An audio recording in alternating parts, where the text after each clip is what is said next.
Hi everyone, welcome to Corey Auditorium here at UNC Kenan-Flagler Business School. Thank you all so much for being here. We're really excited to share with you the work we at UNC Kenan-Flagler have been doing with Mizuno USA and McKinney. I think you'll really enjoy it, so thanks for being here. I'll pass it over to Chris to get things started. He's going to tell you a bit about sort of the process and how our partnership began. Sure. So Ellen and I were part of a four-person student team here at UNC Kenan-Flagler. Again, working with Mizuno and McKinney, and we just were tasked with this really cool question: what if everyone ran? And it was really a fascinating experience, and you'll get to see some really cool creative work and advertising work when we get into this. But another thing I'd like to point out is that Ellen and I really felt like our experience here at UNC Kenan-Flagler really prepared us for a question of this nature. It was a really unique experience for us, and I think when we reflect back on it, it's particularly the blend of analytical thinking that most MBAs have, as well as really the right side of the brain. How do you creatively approach challenges? How do you kind of think outside of the box, so to say? And as you may see with a lot of UNC Kenan-Flagler's recent branding, the ampersand, that's really what we're talking about. It's the blend of those two worlds, and we certainly use those skills in this project.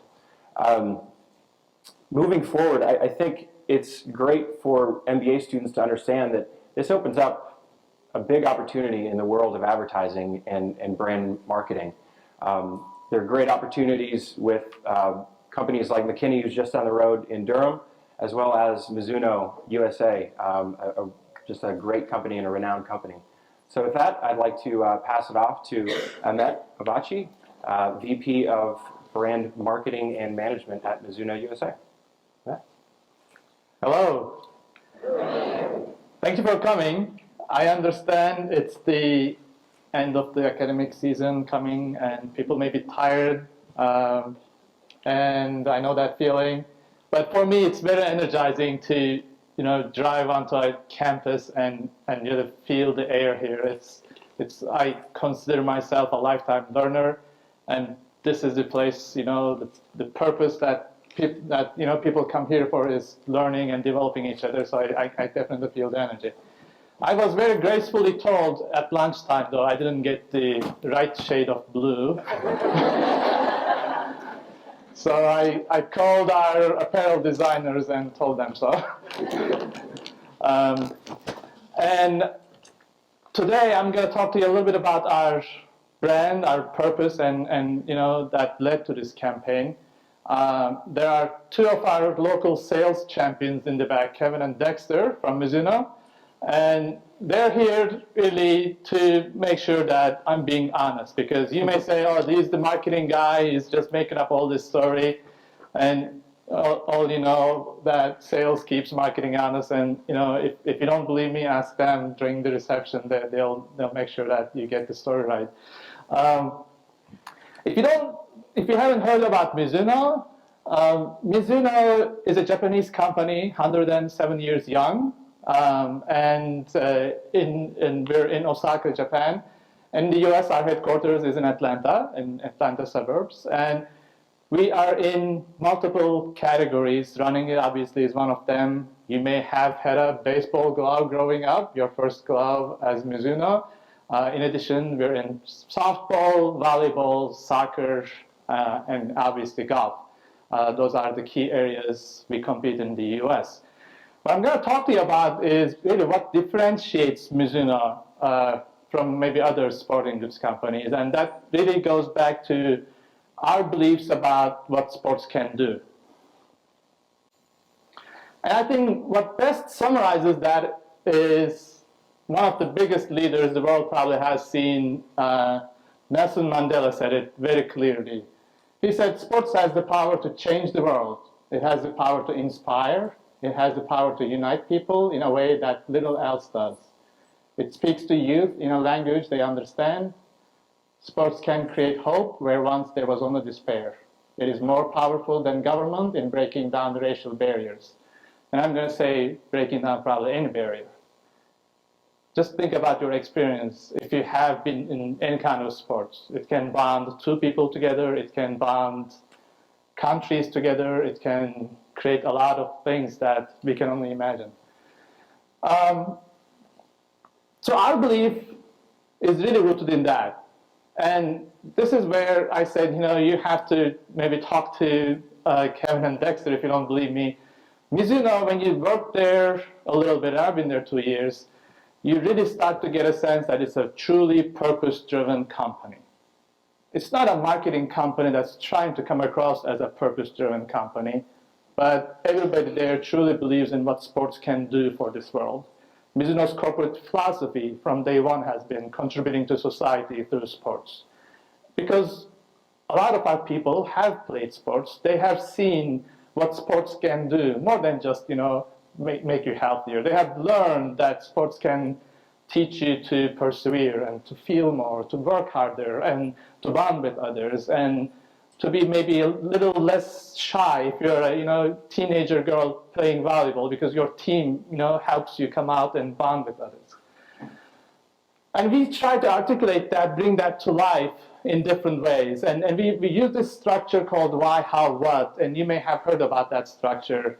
Why is it that we come to work? Why do we exist?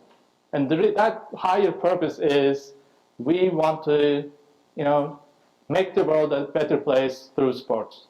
Obviously, we don't make the world better. It's our consumers that are engaged in sports. And how do we give them a good experience? How do we inspire them to love sport so they can stay engaged and really this transformation can begin and happen? In all of our divisions, the way we do that is, creating great experiences. In running, that's about creating sensational, energized running experiences. We call that mezamashi, and it's the Japanese word that we use for that elevate mind, body, and spirit. In golf, we help golfers overcome the challenges presented by the game, and in doing so, giving them a newfound confidence so they can really enjoy that escape that golf gives them. In team sports, many people talk about the individual in the team.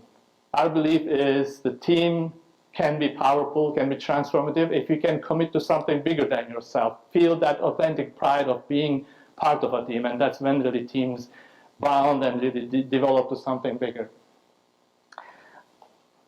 What we do to support all of that is our products and services that we deliver.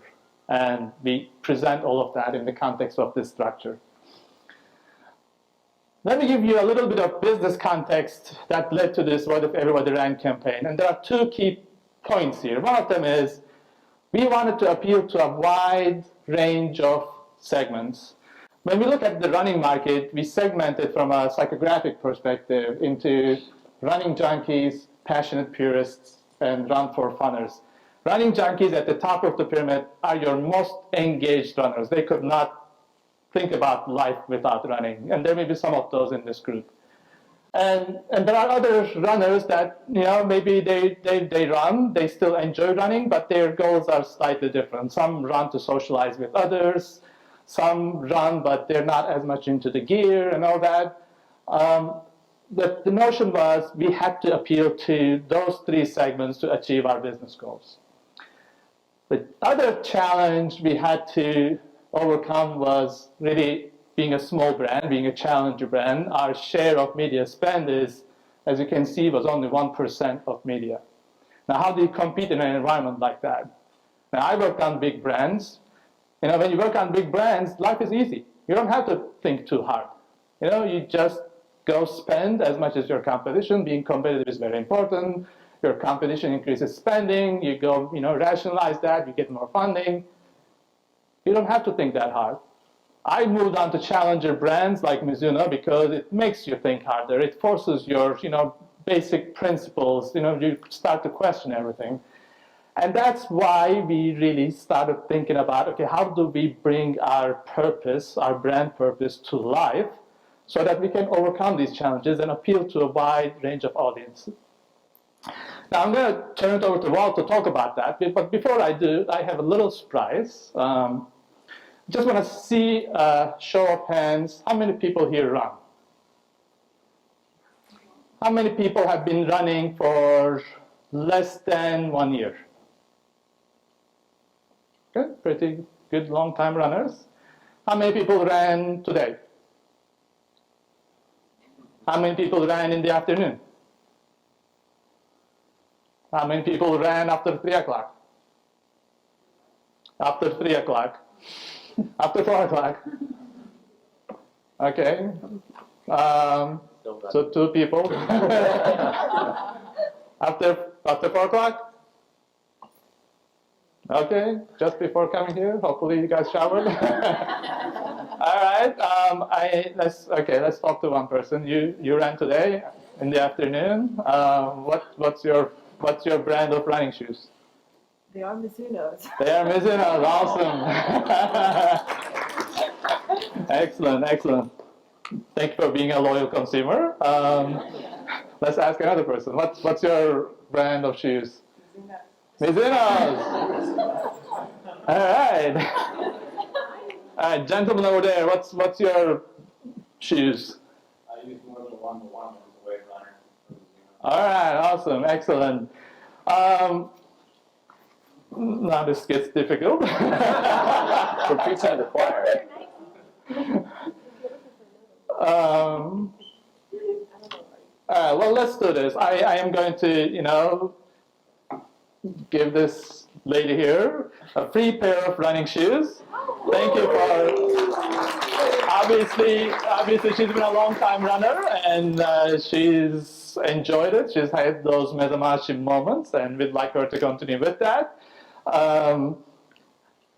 Now, that was obviously one way to get people to stay loyal to us, right? Or if it was, competitor user, to convert them to being a Mizuno user. And we have great products. I think, we have our data, we have the highest loyalty. We may not be known very well, but we have the best products. This is one of our best-selling shoes, Waverider 17. We have people in our office that look at pictures like this and drool over it. and I think I see like a little thing coming from Dexter's mouth over there. But obviously, we had to find other ways. We had to use our purpose to appeal to that, 3 different segments and overcome our spending challenges and low share of voice challenge. Because we believe in the transformative power of sports to make the world a better place, it's a simple transition to running. We believe in the transformative power of running to make the world a better place. And this is where I will turn it over to Walt to talk about how they brought it to life, because we gave them the challenge to come up with the creative ways to bring this to our consumers. So McKinney is a creative agency right up the road in Durham. We are 45 years young, not quite as young as Mizuno. And when I'm talking up here, if it sounds at all like I'm ever bragging, I'm not, because I don't deserve the credit for the work that you're going to see. It really goes to this guy and these guys and their fellow students and a whole bunch of other people at McKinney. I'm just the mouthpiece. Obviously, I was chosen because of my striking physique, Ryan Gosling-like looks, Pharrell Williams-like personality, as you'll see. But I'm the head of a department called Account Planning, which is a little bit confusing. Essentially, what we are is a partner to the creative teams, the folks who come up with these game-changing ideas. And the job of folks like me and my team is to help make sure those ideas are relevant to the people we're trying to connect with, to culture, and obviously to the brands and the products that we are promoting out in the world. We want the work that we do to influence the world. And the work that you're going to see certainly is doing that. It doesn't get much better than our ambitious goals here. So if we think about what we were trying to accomplish with running, in the running category, there's a lot of talk about how much people run, how often they run. And you'll see a lot of your friends posting on social media, I just ran this many miles, or look at my time, I got a personal record, personal best. And that's all great, but we wanted to elevate the conversation. And if you think about running, think about how you feel when you're running. And then think about how you feel after a run. You are transformed. This is what happens. This is big business school thinking here, okay? You start out with a frown, right? And you're not feeling so great, and the only thing that's going to make you feel better is a run. So you put on your favorite pair of brand new Mizunos, you go for a run, and you feel happy. We know this is true because we go out and run and we feel it, right? We physically feel better, mentally feel better, spiritually, and going back to the whole purpose of Mizuno to make the world a better place, that's what running is all about, is to create these experiences that transform and elevate mind, body, and spirit. So now I want to ask the room, who is willing to acknowledge that they do not run? Raise your hand. Okay, keep them up. Okay, who does not like running? Keep them, the people who don't run, who does not like running? Who would even say that they hate running? You're wavering too much. You've been consistent. Tell me why you hate running. Okay, why is it awful? I can't breathe, I feel fat, I'm out of shape. It's like a reminder of every reason that I just hate doing it while I'm doing it. Okay, I'm not even going to go to anybody else. You get a free pair of shoes. But you have to tell us. This is great. I feel like Monty Hall, a game show host or something like that. You know, you have to promise that you will not just wear these because they are fashionable and you look really great in them. You're going to go out and run in these shoes.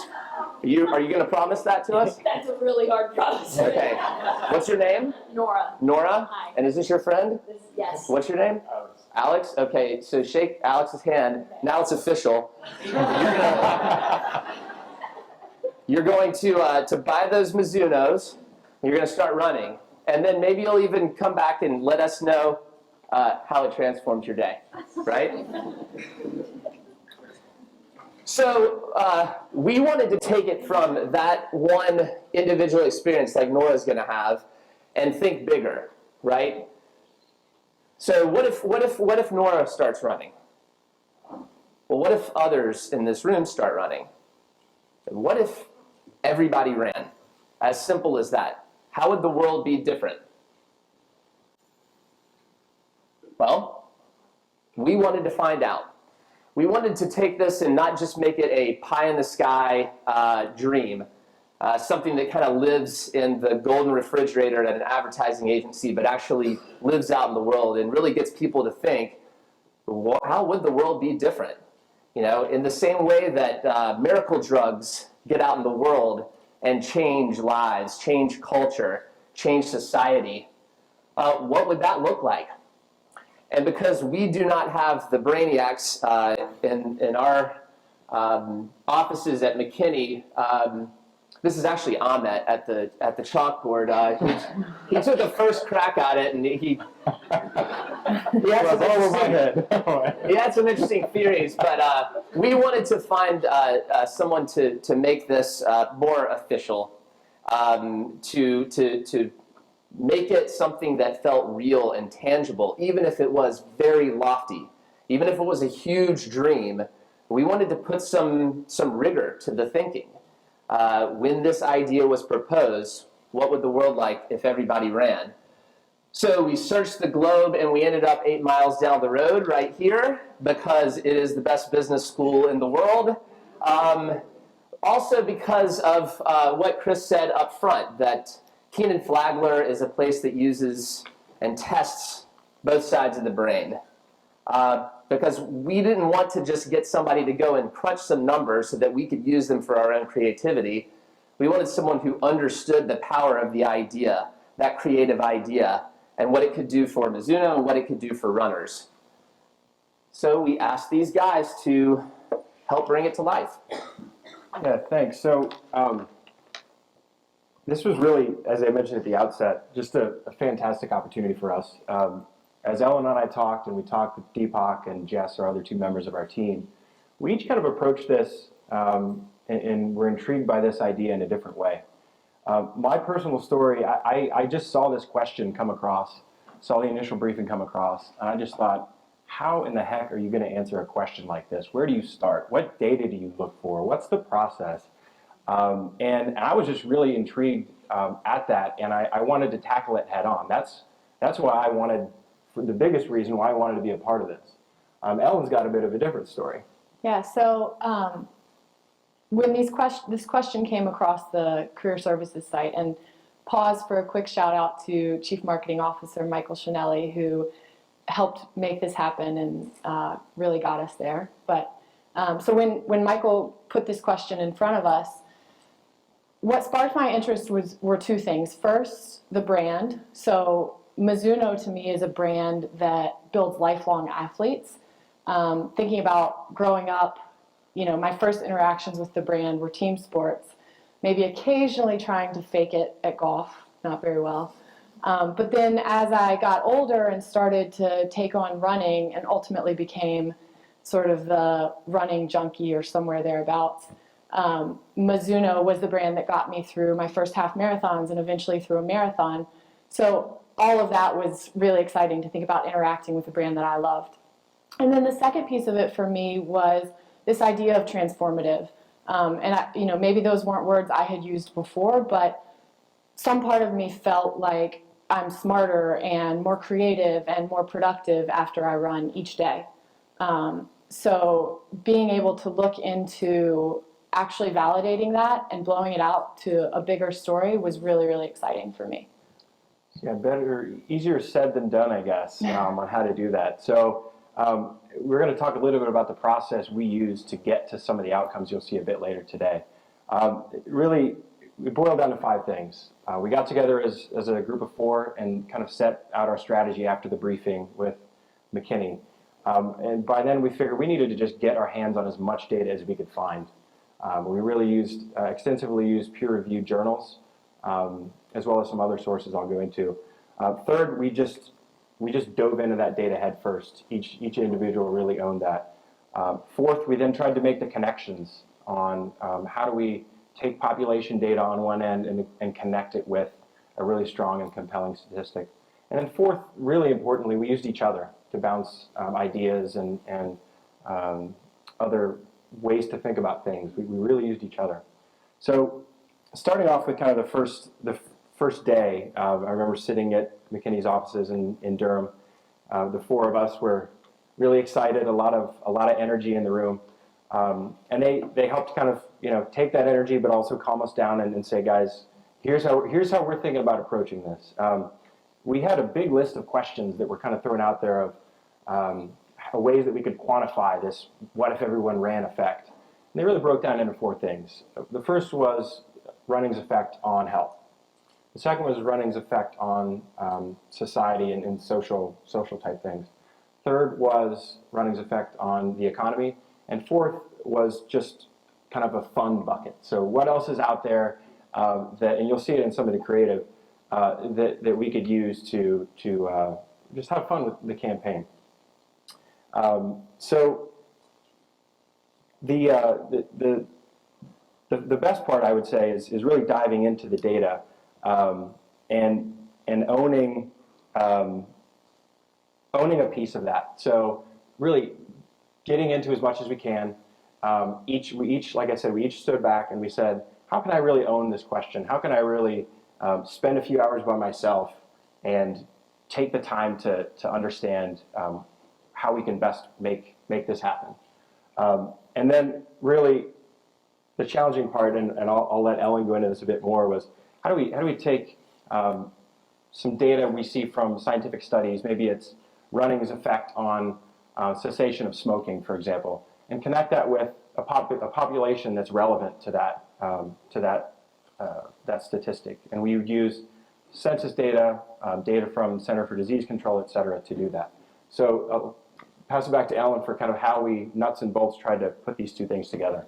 Yeah, so as Chris mentioned, we sort of had two buckets of information at this point. We had data from the online journals, medical, economic journals that we found, and then we had data that sort of told us about the population that we were trying to size this to, sort of our market sizing, for business school terms, exercise. And as Chris mentioned, the biggest challenge was that leap between the analytical. So we've been so deep in the data for several weeks at this point, and now it was time to start thinking about what it meant and what the end point of sort of these little factoids we've found were going to give us.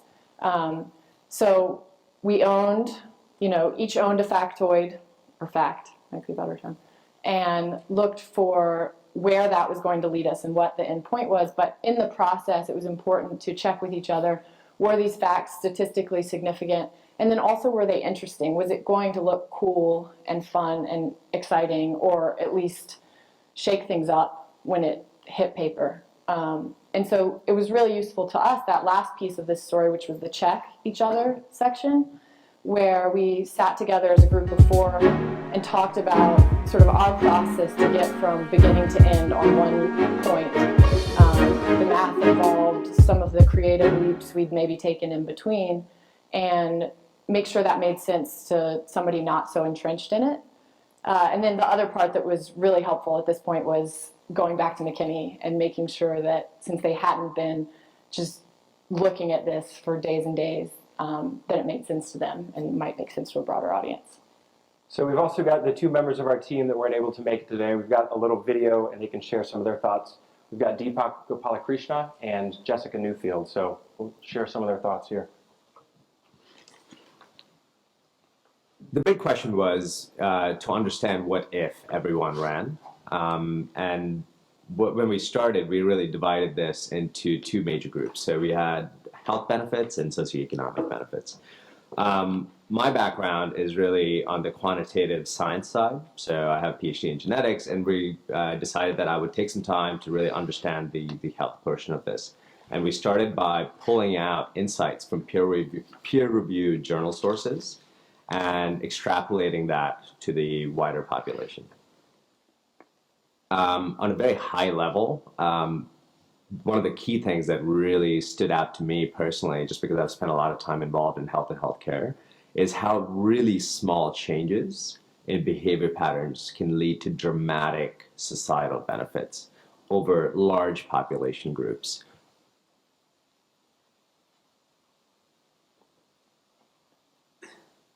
The first few attempts that we had in trying to figure out what the results would be if everyone was running in the country, we thought we'd done something wrong because the numbers were so high. We were thinking, wait, our decimal place must be off. We need to go back and recheck this.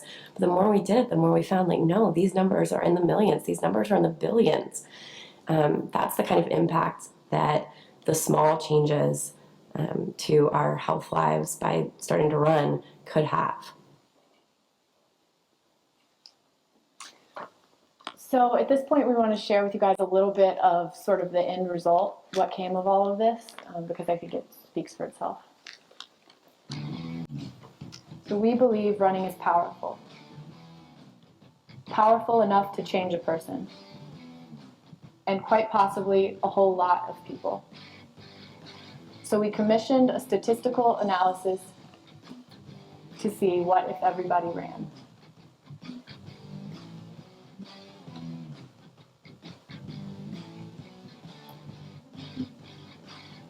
Up to 48 million fewer cigarettes smoked daily. Running results in a 41% decreased desire for cigarettes. Translated to the average daily smoker, this would mean almost 50 million fewer cigarettes smoked per day. That's 50 million more chances to breathe easier.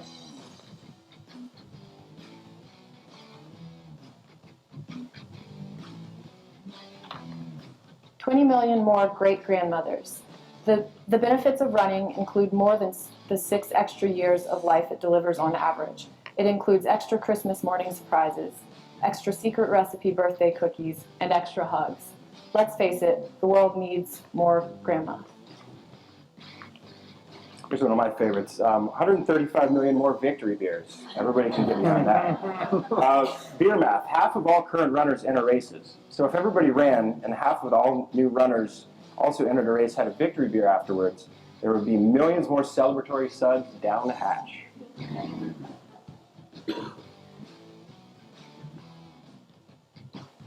$7 billion more hours spent outside. 270 million new runners, each running 30 minutes a week over 52 weeks a year, is all it would take for us to spend billions more hours enjoying the greatness of the great outdoors. Here's one I could benefit from. 20% stronger memory. Studies show that vigorous exercise like running can boost our recall by 20%. It's 20% fewer lost phones and keys, 20% fewer cars lost in parking lots, and 20% fewer awkward moments at high school reunions. 63 million happier dogs. Fewer things make dogs happier than running. Wind in their fur, ears flapping, drool flying, running. If more dog owners grabbed a pair of running shoes when they grabbed a leash, our best friends would thank us, probably with more drool.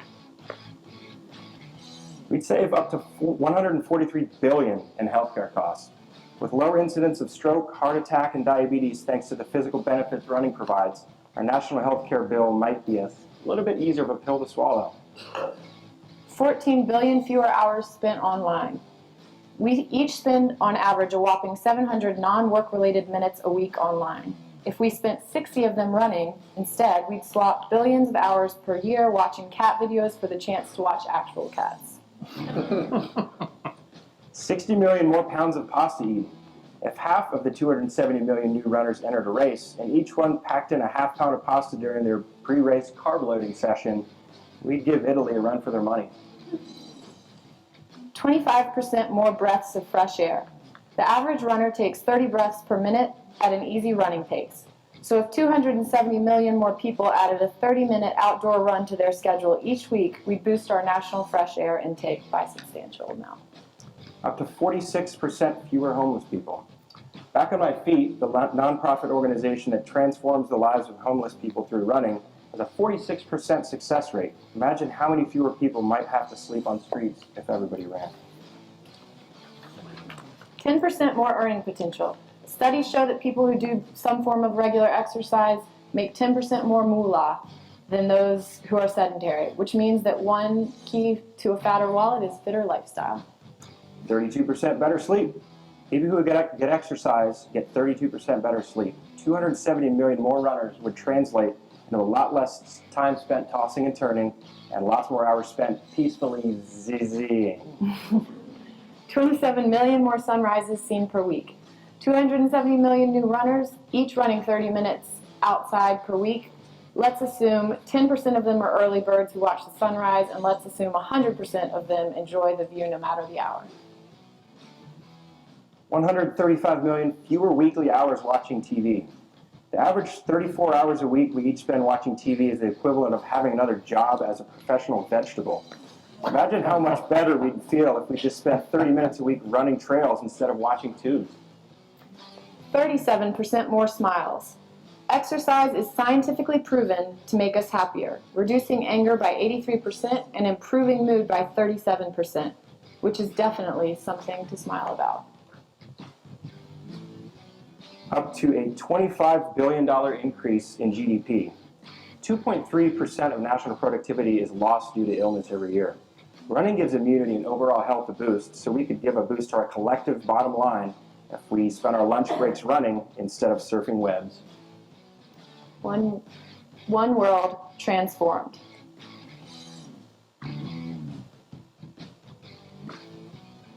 It all starts with one more run.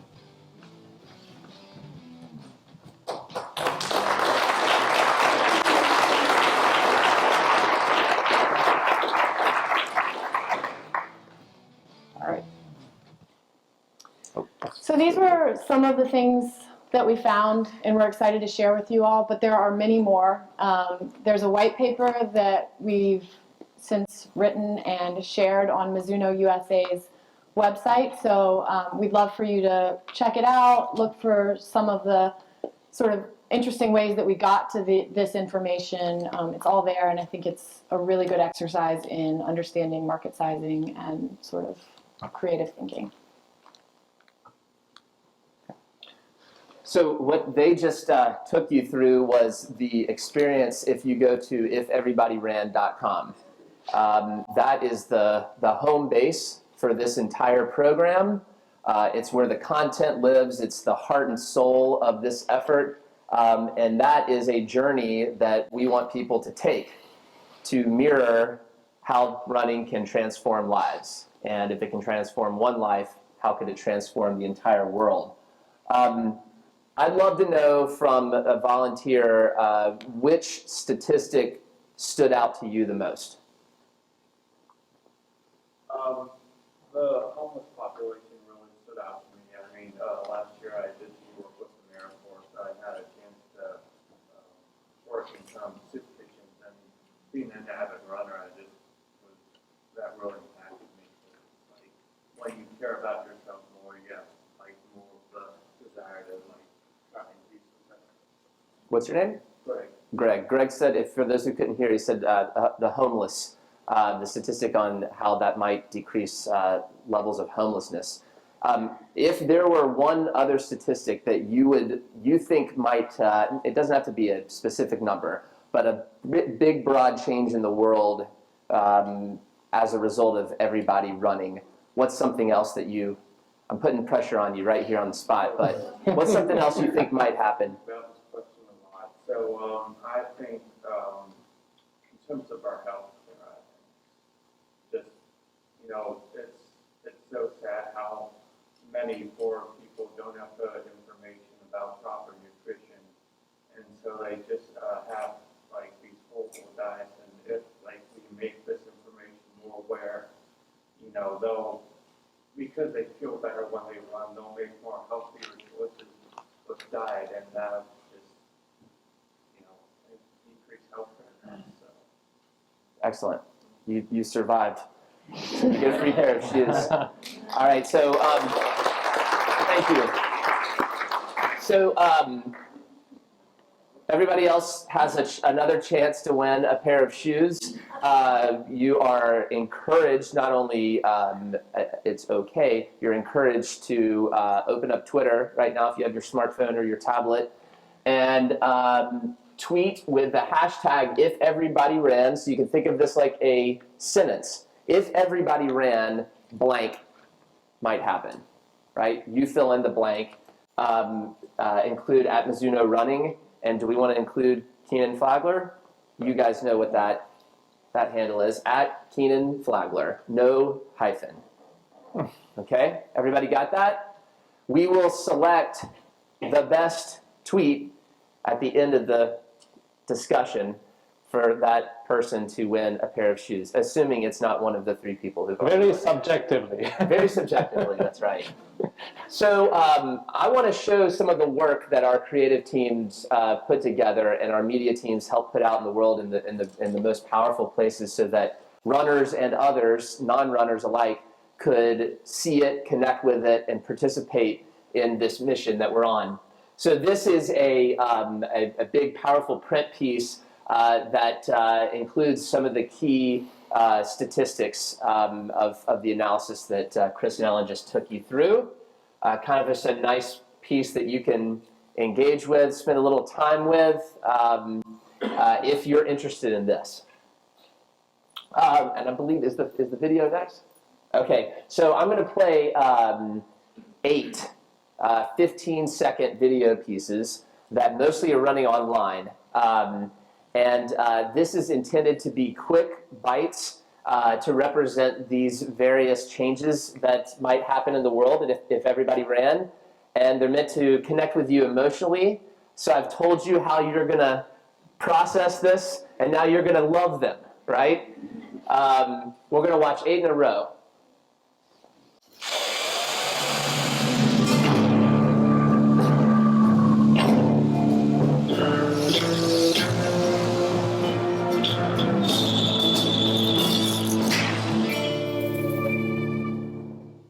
That was actually a copywriter at McKinney who was the talent in that spot there. To be remain unnamed. To remain unnamed.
I love those. I love them all. Great. Won't spend too much time on this, but we did some display, very simply showing the changes, less IMing, more PRing. This one kind of pains me because I do love Fat Tuesday, but from Fat Tuesday to Fast Tuesday, that ran around Mardi Gras season, obviously, and then around St. Patrick's Day, 80% more leprechauns caught. What if everybody ran? Then this obviously leads you to ifeverybodyran.com. And those of us in the business, what we love to see is when people out in the world love the work so much and the mission that we're on that they actually want to make themselves part of it, that they voluntarily take it on upon themselves and then share their experience with the rest of the world. Now, these are just a couple of tweets and posts. One gentleman who obviously lost a pretty significant amount of weight in not even 2 months. And here's another guy who's showing off his snow beard to show his dedication to running in Chicago's bitterly cold winter. All right. So is it working? Well, frankly, it's still early. We kicked off the campaign in early March, and we have a lot of confidence it's going to work. And Walt is very humble. I think the work that McKinney did for us, to build on the idea, has been awesome. And whoever we have shown it to has really loved it. So two areas. One is web traffic. One is Facebook followers. So things we can read fairly quickly versus like going out and surveying our brand health and all that. Why is web traffic important? In today's world, everybody, if they are going to buy a brand for the first time, they go to the brand's website to learn more about it. That's pretty much how we shop these days. So we try to drive our web traffic faster than our sales growth and our demand growth. And so that what happened was the day we launched the campaign, obviously we had put a lot of PR plans together, a lot of initiatives. We hit our all-time high web traffic, and it was at 36,000. And that's the peak over there, and since then, our web traffic has grown more than 25%. So it's doing very, very well. Why is Facebook important? It may be the type of a question, but again, for a brand that has 1% share of media spend, word of mouth is very important. People talking about us is very important. If it had 50% share of voice, it's still important, because guess what? What's the number one driver in people's purchase decision?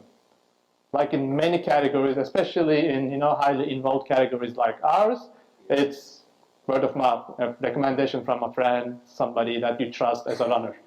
That's why it's very important. So when we kicked off the campaign, what you see in that circle there, our Facebook followers started to grow at a much higher pace. Actually, our growth accelerated by 4 times. So that's the good thing. So everything is working for us.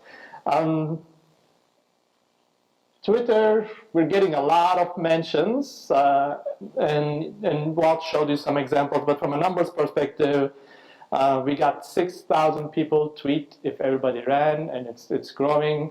They generated about 25 million impressions, and that was, that's still going on, and hopefully that 25 million impressions after today's competition is going to be maybe 30 million. And are we ready to announce the winner? All right. Okay, so you guys have been typing away, and I have the winner to announce. If everybody ran, there would be happier leaders at all levels, leading to less conflict and fewer wars. Great, awesome. Congratulations. Two winners side by side. All right, thank you. All righty. Now, obviously, journalists don't pay our salaries, but it's great to see the coverage we're getting from the media. New York Times wrote an article about it. Ad Age wrote an article about it. There's constant attention because what we're doing is so differentiated, so authentic. The beauty of it is every runner knows this, so it's authentic. It really brings out what runners believe in, and it's differentiated because not many people are talking about running like we are talking about. So that's the beauty of it. I think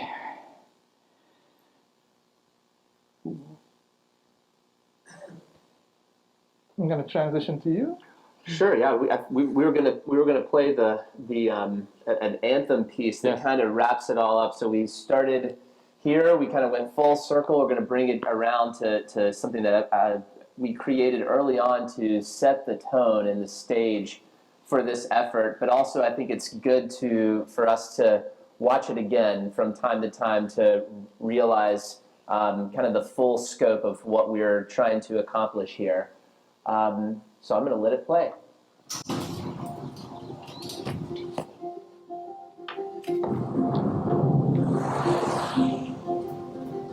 Everyone has their own thoughts on what running can do.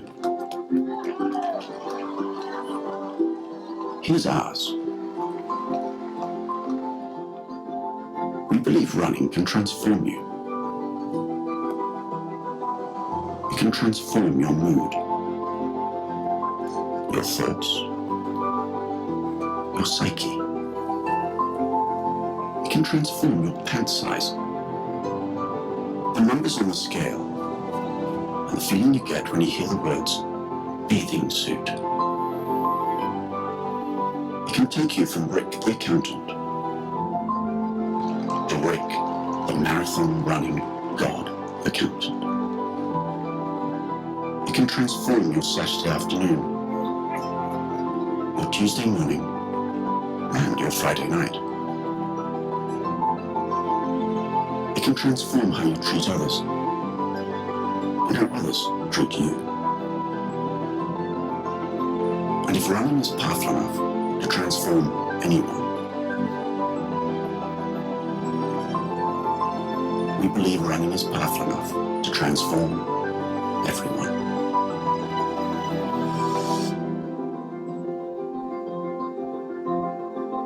Join us.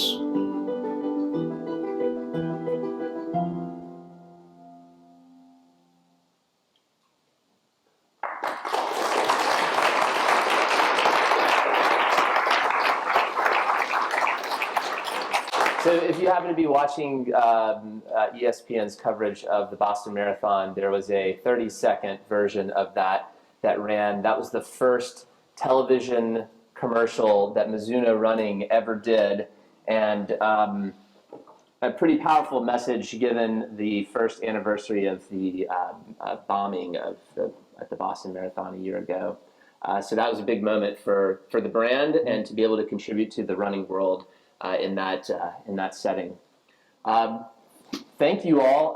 Hopefully you will be inspired to brave the tornadoes tomorrow or tonight and go out for a run.